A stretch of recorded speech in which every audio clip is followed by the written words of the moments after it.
January 26, 1945. Dawn breaks cold and bitter across the Alsatian countryside, near Holtzwihr, France. The frozen earth crunches beneath Wehrmacht boots, as 6 Panzer tanks lumber through the morning mist, their steel tracks churning the snow-covered ground into muddy furrows behind them. 250 German infantry advance in practiced formations, their breath-forming white clouds in the frigid air. The acrid smell of diesel exhaust mingles with the metallic scent of snow and the distant smoke of burning villages in the distance. The Gothic spires of Holtzwihr pierce the gray sky like accusing fingers, while bare poplar trees stand sentinel along the country roads, their skeletal branches etched against the pale winter light. This moment would become legend, not because of the overwhelming German force that moved with mechanical precision through the French countryside, but because of what one young American soldier would do when faced with impossible odds. The Battle of Holtzwihr would forever change how the world understood courage, and how a simple .50 caliber machine gun could become the instrument of democracy's defiance. The 3rd Infantry Division had been bleeding for 18 months across the Mediterranean theater, from the beaches of Sicily through the mountains of Italy, from the landing craft of Operation Dragoon to the frozen fields of Alsace. These men had carved their way through Hitler's fortress Europe with bayonets, bullets, and sheer determination. By January 1945, the division had suffered over 4,500 casualties in just 7 weeks of fighting. The survivors were hardened veterans who had seen the worst that war could offer, but they were also exhausted, under strength, and facing an enemy that refused to surrender. Company B of the 5th Infantry Regiment held positions in a wooded area outside Holtzwihr, that ancient Alsatian village that had changed hands between France and Germany more times than its war-weary inhabitants could remember. The men had dug their foxholes deep into the frozen ground, using their entrenching tools to chip away at earth that seemed as hard as concrete.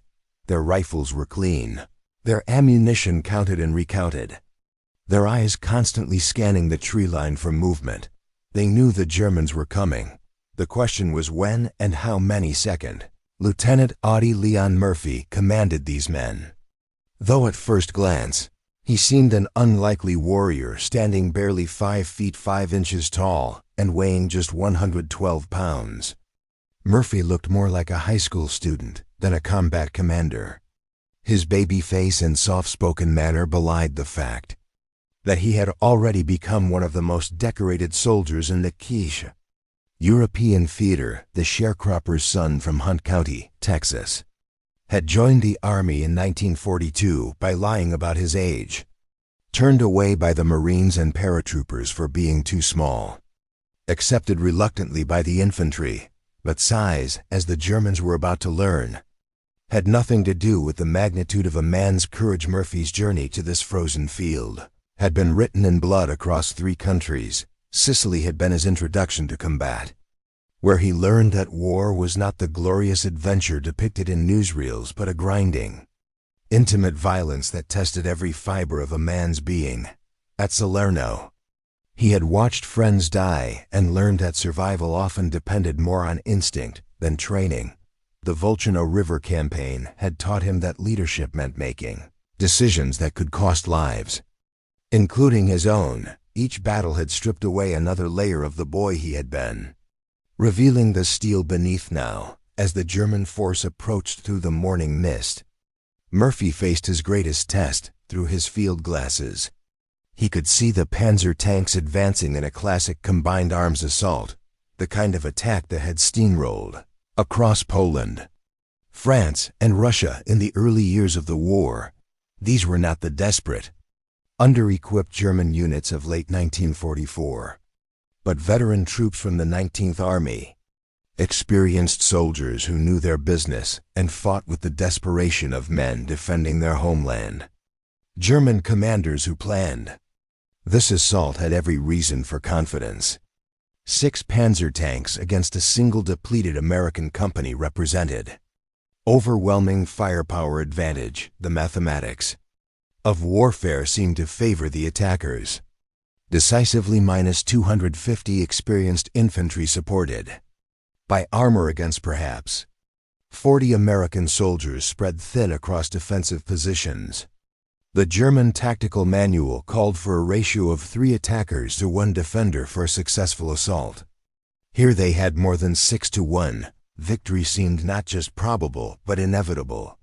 German soldiers advancing through the snow believed they were participating in one more successful attack that would push the Americans back across the Alsatian plain. Many were veterans of the Eastern Front who had witnessed the devastating effectiveness of combined tank and infantry operations. They had seen entire Soviet divisions crumble under similar assaults. These Americans, they reasoned, were no different, citizen soldiers far from home, fighting for a cause that was not truly their own. The Third Reich's propaganda had told them that American soldiers lacked the warrior spirit of the German soldier, that they were soft products of a decadent democracy who would break when faced with true hardship as the attacking force closed to within 500 yards. Murphy made the decision that would define not only his own fate, but the battle itself, through his field telephone. He called down artillery fire on the advancing Germans, directing the devastating barrage with the precision of a mathematician and the intuition of a born warrior. The American 105mm shells screamed overhead and exploded among the German ranks, sending bodies flying and forcing the survivors to seek whatever cover they could find. But the tanks kept coming, their thick armor shrugging off the indirect fire, their machine guns chattering in response. It was then that disaster struck the American position. A German tank round slammed into an M10 tank destroyer positioned behind Murphy's command post, the impact echoing across the battlefield like thunder. The vehicle immediately burst into flames, its ammunition beginning to cook off in a series of smaller explosions that sent debris flying in all directions. The crew bailed out, running for the safety of the woods as their vehicle became a blazing pyre. Murphy ordered his men to fall back to secondary positions in the woods, where they could establish better defensive lines and avoid the overwhelming firepower of the German advance. His soldiers began their tactical withdrawal, moving from foxhole to foxhole under covering fire, following the doctrine they had learned in training and perfected in combat.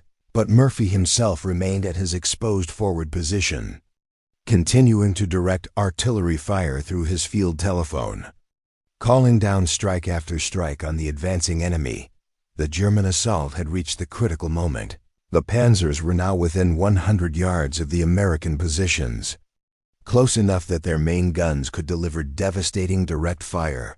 The infantry had closed to within 50 yards, close enough to see the faces of their enemies. In a few more minutes, they would overrun the American positions and continue their advance toward the strategic objectives. Beyond Holtzwihr, the battle seemed effectively over, but war, as Murphy had learned in 18 months of combat, rarely followed the neat patterns drawn on staff maps. In that moment, when victory seemed assured for the Germans, when their overwhelming numerical and material superiority should have carried the day, the sharecropper's son from Texas made a decision that defied every principle of military common sense and personal survival. Murphy looked at the burning tank destroyer, its .50 caliber machine gun still mounted and intact despite the flames engulfing the vehicle. The ammunition was cooking off in irregular bursts, sending hot metal fragments in all directions. The fuel tanks could explode at any moment, incinerating anyone within a 50-foot radius. Every rational military calculation said that the position was untenable, that remaining there meant certain death instead. Murphy climbed onto the burning vehicle, the .50 caliber M2 Browning machine gun that Murphy now controlled represented more than just a weapon. It was a symbol of American industrial might and technological superiority, manufactured in plants across the United States by workers who would never see combat, shipped across the Atlantic in convoys that faced constant submarine attack. This machine gun embodied the productive capacity of a democracy at war. Each of its 50 caliber bullets had been manufactured by hands that belonged to free men and women, powered by factories that had transformed overnight from producing automobiles and appliances to instruments of war. From his exposed position atop the burning tank destroyer, Murphy had a clear field of fire across the entire German advance. The 50 caliber's effective range of 1,800 meters meant that no enemy soldier was beyond his reach, but the price of this tactical advantage was complete exposure to enemy fire from three sides. German rifles, machine guns, and tank cannons all had clear shots at the lone American soldier, silhouetted against the flames. Private Anthony Abramsky, watching from the tree line, would later testify, "I expected to see the whole damn tank destroyer blow up under him any minute." For an hour, he held them off like that, standing up there with that 50 cal, firing at everything that moved. The German soldiers had never encountered anything like this. Their tactical training prepared them for rational responses to military situations, defensive positions that could be flanked, machine gun nests that could be suppressed with artillery, commanders who would make logical decisions based on survival and military efficiency. They were not prepared for a single soldier who would willingly position himself on a burning vehicle that could explode at any second, who would stand in full view of an entire company and dare them to do their worst. Murphy's fire was devastatingly accurate.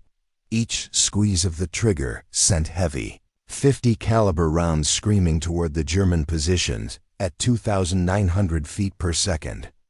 The bullets were designed to stop vehicles and penetrate light armor, and when they hit human targets, the results were catastrophic. German soldiers who had survived the brutal fighting on the Eastern Front, who had witnessed the siege of Stalingrad and the retreat from Moscow, found themselves pinned down by the methodical fire of a single American lieutenant. Psychological impact was even more devastating than the physical casualties. The German infantry, trained to advance under covering fire from their own troops, suddenly found themselves exposed in open ground, while their supporting tanks tried desperately to silence the lone machine gunner. But Murphy's position atop the burning tank destroyer gave him a commanding view of the battlefield, allowing him to spot and engage German soldiers before they could find effective cover. Sergeant Wilhelm Hartmann of the 708th Volksgrenadier Division would later describe the experience in his diary. "There was this American soldier standing on top of a burning tank, shooting at us with a heavy machine gun. We could not understand why he did not run away. We shot at him with everything we had, but he would not stop firing. It was like fighting a ghost." The German tactics that had proven so effective throughout the war suddenly seemed inadequate against this unprecedented situation. Combined arms doctrine called for infantry to advance under covering fire from tanks and artillery, with coordination between all elements.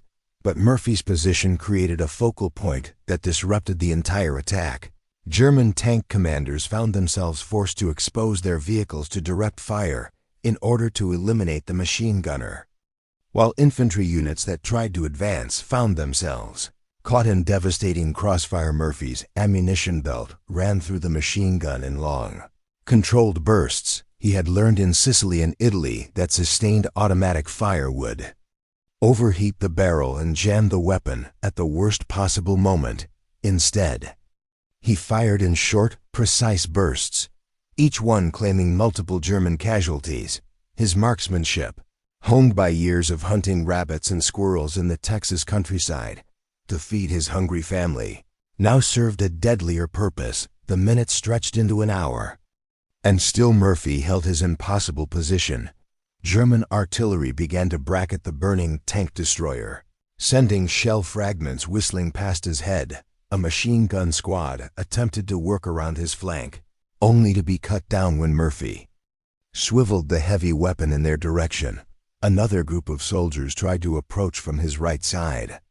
Crawling through the snow-covered field on their bellies, Murphy spotted their movement and systematically eliminated them with precise fire. At one point, A German squad managed to advance to within 10 yards of Murphy's position, close enough that he could see their faces, close enough to hear their shouted commands in German. The 50 caliber machine gun, designed for long-range fire, seemed unwieldy at such close range, but Murphy adjusted his fire to the point-blank range, the heavy bullets literally disintegrating.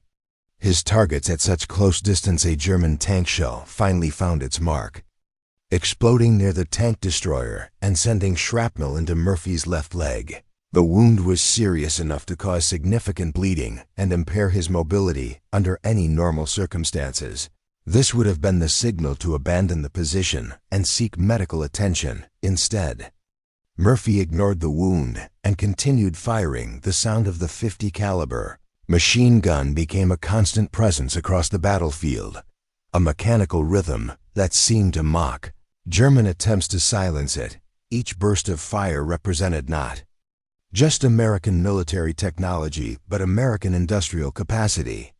The ability of a democracy to outproduce and outfight the totalitarian war machine that had conquered most of Europe. German soldiers, who had advanced confidently through the morning mist, now found themselves trapped in open ground, unable to advance and unwilling to retreat. Their tactical situation had become untenable, pinned down by a single soldier who refused to follow the logical patterns of warfare. The carefully planned assault had devolved into a desperate struggle for survival against an enemy who seemed to possess supernatural determination. As the battle raged, Murphy's position became even more precarious.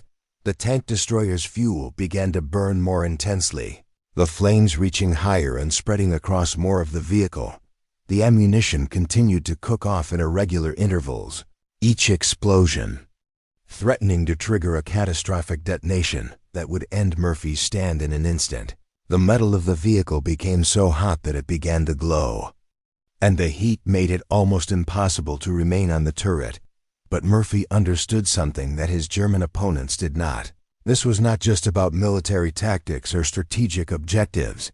This was about proving that a democracy could produce soldiers who would fight with the same determination as any fascist fanatic, that free men could show the same courage as those motivated by totalitarian ideology. Every German soldier he killed, every tank he forced to retreat, was a statement about the nature of freedom itself. The German company commander, Major Klaus Dietrich, finally made the decision that would define the outcome of the battle, rather than continue to suffer casualties against the lone American machine gunner. He ordered his surviving forces to fall back to positions beyond the effective range of the 50 caliber weapon. The assault that had begun with such confidence, with such overwhelming superiority in men and materials, had been stopped by a single soldier and his determination to hold one piece of ground. Murphy's ammunition finally ran low. The belt-fed machine gun that had sustained continuous fire for over an hour finally began to run out of the bullets that had been its voice in this conversation with death. With German forces now pulling back to defensive positions, Murphy climbed down from the burning tank destroyer and made his way back to his company's positions in the woods. His prudes men gathered around their wounded commander, barely able to believe what they had witnessed. Sergeant Robert First would later write to his wife, "I've seen brave men before, but I never saw anything like what Lieutenant Murphy did today. He stood up there on that burning tank for an hour, shooting at the whole German army by himself. I don't think any of us really believed what we were seeing." Murphy refused medical evacuation for his leg wound. Instead, he organized his company for a counterattack that would drive the remaining German forces completely away from Holtzwihr. The same man who had single-handedly held off 250 enemy soldiers now led his troops in an advance that reclaimed the ground that had been threatened an hour earlier.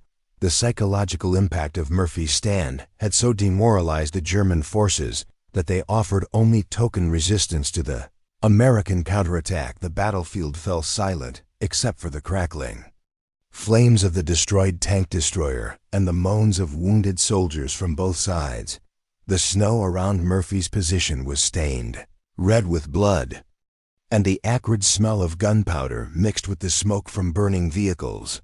German equipment lay scattered across the field, rifles, helmets, ammunition belts abandoned by soldiers who had fled rather than continue to face the devastating fire from a single American machine gun in the aftermath of the battle. Military investigators would attempt to quantify Murphy's achievement in the cold language of after-action reports. The official count would list 50 German soldiers killed or wounded, 6 Panzer tanks forced to retreat, and an entire enemy company neutralized by the actions of one American lieutenant. But numbers could not capture the psychological impact of what had occurred. The way that one man's refusal to accept defeat had transformed an impossible situation into an American victory. The German survivors would carry the memory of that battle for the rest of their lives. They had witnessed something that challenged their fundamental understanding of warfare and human nature. Military doctrine taught that isolated positions could be overrun, that overwhelming force would prevail against stubborn defense, that rational soldiers would retreat when faced with hopeless odds. Murphy had proven all of these assumptions wrong. Staff Sergeant Friedrich Weber, captured 3 days later during the American advance, would tell his interrogators, "We could not understand the American soldier on the burning tank in the German army. We are taught to fight hard, but also to preserve our forces for the next battle. This American, he fought like he had nothing to lose, like the tank destroyer was his home and he would not leave it." We had never seen such a thing. The .50 caliber machine gun that Murphy had wielded with such deadly effect represented more than just superior American firepower. It symbolized the industrial might of a nation that had transformed itself from peacetime production to the greatest military-industrial complex in human history. Every bullet that Murphy fired had been manufactured in factories that had converted from producing consumer goods to instruments of war, powered by workers who understood that their labor was directly connected to the freedom of people they would never meet, in countries they might never visit. The aftermath of Holtzwihr would reverberate far beyond the immediate tactical situation. Word of Murphy's stand spread throughout the 3rd Infantry Division, then to other American units fighting across the European theater. In an army where heroism was commonplace and extraordinary courage was an everyday occurrence, Murphy's actions stood out as something exceptional. Here was proof that American soldiers could match the dedication and sacrifice of any enemy, that democracy could produce warriors who would fight with fanatical determination when the cause was just 3 months later. On April 23, 1945, 2nd Lieutenant Audie Murphy would stand before General Alexander Patch, commander of the 7th Army, to receive the Medal of Honor at 19 years old. He was already the most decorated American soldier of World War II. But the Medal of Honor represented recognition of something beyond mere military achievement. It acknowledged that Murphy's stand at Holtzwihr had transcended individual courage to become a symbol of American resilience and determination. The citation would read in part, "He was alone and exposed to German fire from 3 sides. But his deadly fire killed dozens of Germans and caused their infantry attack to waver. The enemy tanks, losing infantry support, began to fall back. For an hour the Germans tried every available weapon to eliminate 2DLT Murphy. But he continued to hold his position and wiped out a squad which was trying to creep up unnoticed on his right flank. But the dry language of official commendations could not capture the psychological impact of what Murphy had accomplished in a war where the outcome often seemed to depend on which side could sustain the greatest losses, where victory was measured in miles gained and casualties inflicted. Murphy had proven that individual courage could still alter the course of battles. His stand represented a throwback to an earlier era of warfare, when personal heroism could decide the fate of engagements, when a single soldier's refusal to retreat could change the momentum of entire campaigns. The German High Command would study the Battle of Holtzwihr in an attempt to understand how a carefully planned assault by superior forces had been defeated by a single enemy soldier. Their analysis would focus on tactical errors, communication failures, and equipment deficiencies, but they would miss the essential point. Murphy's stand represented something that could not be quantified in military manuals or reproduced through training. It represented the fundamental strength of a democratic society at war, the ability to produce individuals who would fight with absolute determination, not because they were ordered to do so, but because they understood what they were fighting for. Psychological transformation of the German soldiers who witnessed Murphy's stand was perhaps as significant as the tactical defeat they suffered. These were men who had been indoctrinated with Nazi ideology about the superiority of the German warrior, the weakness of democratic societies, and the inevitable triumph of their cause. Murphy's action challenged every assumption they had been taught about American soldiers and American society. Captain Heinrich Müller, the German company commander who ordered the retreat from Holtzwihr, would spend the remaining months of the war trying to understand what he had witnessed. In his post-war memoirs, he would write, "We had been told that American soldiers were civilians in uniform, that they lacked the warrior spirit necessary for serious combat. The soldier on the burning tank destroyer proved that our intelligence was completely wrong. He fought with a determination that exceeded anything I had seen in my 5 years of war." For Murphy himself, the battle represented both the culmination and the burden of his military service. He had proven that he could perform acts of courage that bordered on the superhuman, but he had also demonstrated that such courage came at a tremendous psychological cost. The same qualities that made him an exceptional soldier: his ability to remain calm under extreme stress, his willingness to accept risks that other men would consider suicidal, his capacity to kill without hesitation, would make his transition to peacetime life extraordinarily difficult. Nightmares would begin within weeks of the battle. Murphy would wake up screaming, reliving the hour he had spent on the burning tank destroyer, feeling again the heat of the flames and the impact of German bullets striking the metal around him. The same hypervigilance that had kept him alive in combat would make it impossible for him to relax in peaceful surroundings. The same marksmanship skills that had made him so deadly against German soldiers would haunt him with images of the men he had killed. But in the immediate aftermath of Holtzwihr, Murphy was simply a young soldier who had done his duty in an extraordinary way. His men looked at him with a mixture of awe and affection, understanding that they had witnessed something that would be remembered long after the war was over. Private James Henderson would write to his parents, "Lieutenant Murphy saved all our lives today. I don't know how to explain what he did, except to say that he stood up when everyone else would have run away. And he kept standing up until the Germans gave up and went home." The tank destroyer that had served as Murphy's platform continued to burn long after the battle was over. American engineers would eventually push the destroyed vehicle off the road and into a nearby field, where it would remain as a monument to one man's extraordinary courage. French civilians from Holtzwihr, emerging from their cellars after the battle, would place flowers on the burned-out hulk, understanding instinctively that something significant had occurred on their soil in the broader context of World War II.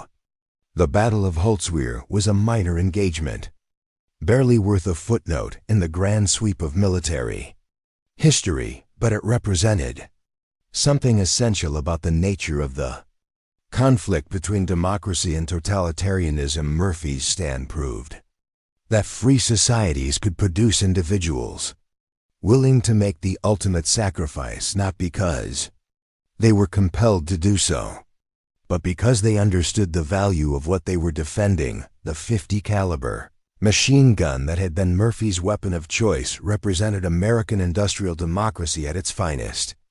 Designed by John Browning, an inventor working in his private workshop. Manufactured by workers who were free to organize unions and demand fair wages.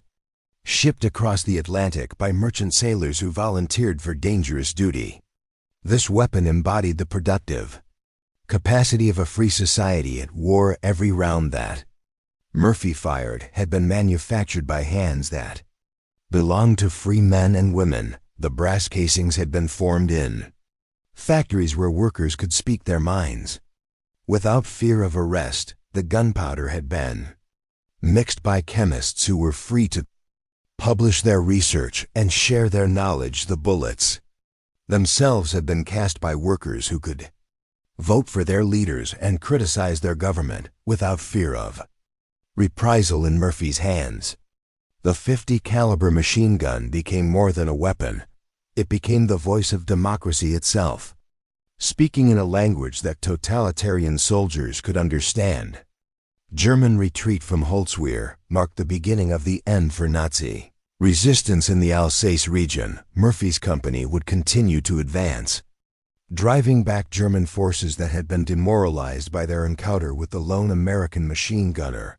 The psychological impact of the battle rippled through German units across the front, contributing to a sense that American soldiers possessed a determination that had been underestimated by Nazi leadership. For the American forces, Murphy's stand became a symbol of what individual courage could accomplish when backed by superior equipment and unwavering determination. The story spread through the ranks, told and retold around campfires and in mess halls, growing in the telling but never exceeding the extraordinary reality of what had actually occurred. Here was proof that American soldiers could match the fanaticism of their enemies when the cause was just. That democracy could produce warriors who would fight with absolute determination. Murphy's own reaction to his fame was characteristically modest. When asked by reporters to describe his feelings during the battle, he would typically deflect attention away from himself and toward his men. "I was just doing my job," became his standard response to questions about his heroism. But those who had witnessed his stand understood that what Murphy had done transcended duty or military obligation. He had made a conscious choice to risk everything for the sake of his soldiers and his country. The Medal of Honor that Murphy would receive represented recognition, not just of his individual courage, but of the values that had motivated his extraordinary stand in a war where both sides claimed to fight for higher principles. Murphy's action demonstrated the difference between coerced obedience and voluntary sacrifice. He had chosen to remain on that burning tank destroyer not because he was ordered to do so, but because he understood that his country's cause was worth any personal risk. The transformation that Murphy underwent during his hour on the burning tank destroyer was emblematic of the broader transformation that American society experienced during World War II. The nation that had entered the war as an isolated democracy, reluctant to engage with the world's problems, emerged as a global superpower committed to defending freedom wherever it was threatened. Murphy's stand at Holtzwihr represented that transformation in microcosm, the moment when American power and American values converged to create something greater than the sum of their parts. In the years that followed the war, Murphy would struggle to explain what had motivated him to climb onto that burning tank destroyer. The decision had been made in an instant, without conscious calculation of risks or benefits, but in retrospect, it represented the culmination of everything he had learned about courage, duty, and the value of freedom during his journey from Texas sharecropper to American hero. German soldiers who survived the Battle of Holtzwihr would carry with them a new understanding of their American enemies. They had encountered something that challenged their fundamental assumptions about democratic societies and the soldiers they produced. Murphy's stand had proven that free men, fighting for a cause they believed in, could display the same determination and sacrifice as any totalitarian fanatic, and perhaps more. because their courage was chosen rather than compelled. Captain Wilhelm Brenner, who led one of the German infantry companies at Holtzwihr, would spend his post-war years trying to reconcile what he had witnessed with everything he had been taught about American soldiers. In a letter to his son written in 1960, he would reflect, "We were told that Americans were soft, that they lacked the warrior spirit necessary for serious combat. The lieutenant on the burning tank destroyer taught us how wrong we were. He fought with a courage that I had never seen before. Not even among our most dedicated SS soldiers, but his courage was different. It came not from ideology or fanaticism, but from something deeper, something we did not understand." For the American soldiers who witnessed Murphy's stand, the battle became a defining moment in their understanding of what it meant to be an American at war. They had seen proof that their country could produce heroes who would match the sacrifice of any enemy. That democracy was not a weakness but a source of strength that totalitarian societies could not understand or replicate. Technical Sergeant Robert Jenkins, who served in Murphy's company throughout the European campaign, would later write in his memoir, "Watching Lieutenant Murphy on that burning tank destroyer, I finally understood what we were fighting for. It wasn't just about defeating Hitler or freeing Europe. It was about proving that free men could fight as hard as any slave. That democracy could produce warriors who would sacrifice everything for their beliefs." Murphy proved that for all of us. The burning tank destroyer that served as Murphy's platform became, in the space of an hour, one of the most significant pieces of military equipment in American history. Not because of its technological superiority or strategic importance, but because it had served as the stage for an act of courage that transcended individual heroism to become a symbol of democratic values under extreme pressure. The .50 caliber machine gun that Murphy wielded with such deadly effectiveness represented the convergence of American industrial might and individual determination. Each bullet he fired carried with it the productive capacity of a free society, the innovation of democratic institutions, and the courage of citizens who had chosen to defend their way of life against totalitarian aggression. As the sun set on January 26, 1945, the battlefield of Holtzwihr fell silent except for the wind through the bare poplar trees and the crackling flames of destroyed equipment. The snow continued to fall, gradually covering the evidence of the day's violence with a blanket of white that made the scene seem almost peaceful.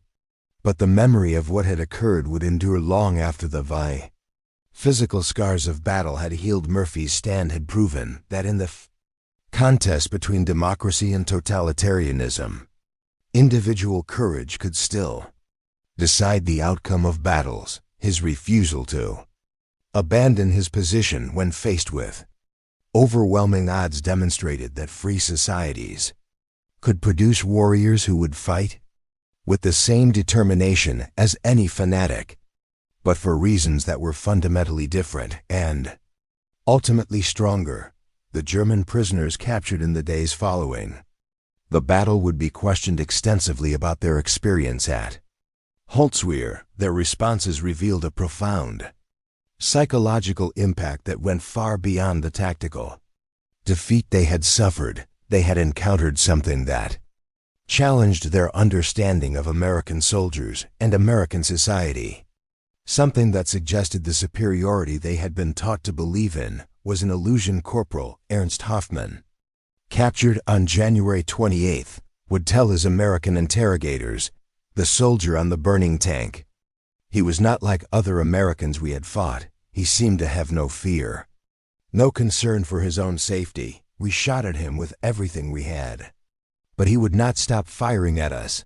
It was like fighting a man who had already decided to die, but who wanted to take as many of us with him as possible." For Murphy himself, the battle represented both the pinnacle of his military service and the beginning of a lifelong struggle with the psychological consequences of his actions. The same qualities that had made him such an effective soldier, his ability to remain calm under extreme stress, his willingness to accept risks that others would consider suicidal, his capacity to kill without hesitation, would make his transition to civilian life extraordinarily difficult. But, in the immediate aftermath of Holtzwihr, Murphy was celebrated as the embodiment of American courage and determination. His photograph would appear on the cover of Life magazine, making him one of the most recognizable faces of World War II. Hollywood would come calling, offering him a career in motion pictures that would allow him to